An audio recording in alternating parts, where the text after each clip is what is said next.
সকল নারীদের আত্মসুরক্ষায় প্রশিক্ষণের লক্ষ্যে অপরাজিতা সবপেছির আসর অনুষ্ঠিত হলো শহর আসানসোলে।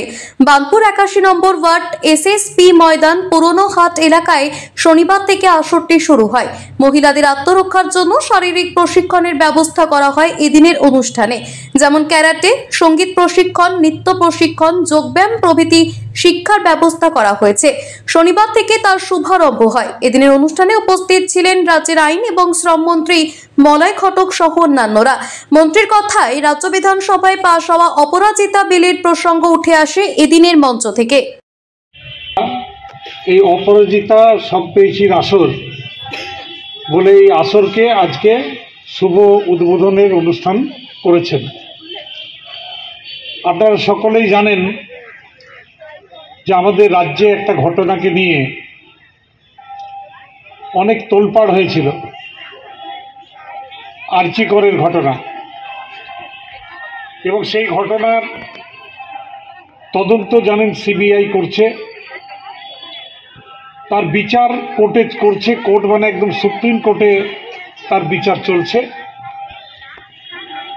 কিন্তু তার সত্ত্বেও কিছু রাজনৈতিক দল নানাভাবে মানুষকে বিভ্রান্ত করার চেষ্টা করেছিলেন। কিন্তু আমাদের নেত্রী মমতা বন্দ্যোপাধ্যায় তিনি ঘটনার দিনেই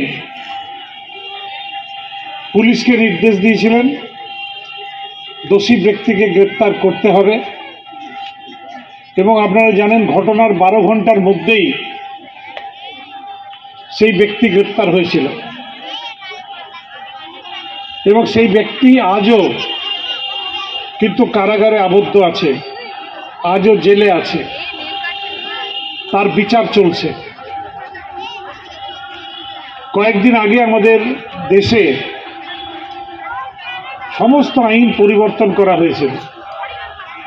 আইপিসি, সিআরপিসি, এভিডেন্স অ্যাক্ট সেগুলোকে তুলে দিয়ে ন্যায় সংহিতা এবং বিভিন্ন সংহিতার নামে নূতন আইন পার্লামেন্ট পাস করেছিল। কিন্তু সেই আইনে 16 বছরের নিচে যারা বাচ্চা মেয়ে তাদের গণধর্ষণ ছাড়া অন্য কোনো অপরাধে ফাঁসির সাজা ছিল না। কিন্তু আমাদের মাননীয় মুখ্যমন্ত্রী তিনি পশ্চিমবঙ্গ বিধানসভায় অপরাজিতা বিল নিয়ে আসেন, এবং ধর্ষণের ক্ষেত্রে সেই সাজা, ফাঁসির সাজা যাতে হয় সেই বিল আমরা বিধানসভায় পাস হয়, এবং বর্তমানে সেই বিল রাষ্ট্রপতির কাছে অনুমোদনের জন্য পড়ে আছে। আসানসোল থেকে নিজস্ব প্রতিনিধি রিপোর্ট, টিভি নিউজ 10। সুলভের সঠিক চিকিৎসার একমাত্র প্রতিষ্ঠান বিবেকানন্দ হসপিটাল। 24 ঘন্টা emergency service, blood bank, trauma care. আপনাদের সেবায় আমরা তৎপর। গুণমান ও পরিষেবায় দুর্গাপুর বিধাননগরের ডক্টর জাকির হোসেন এভিনিউর বিবেকানন্দ হসপিটাল শিল্পাঞ্চলের মানুষের মন জয় করেছে।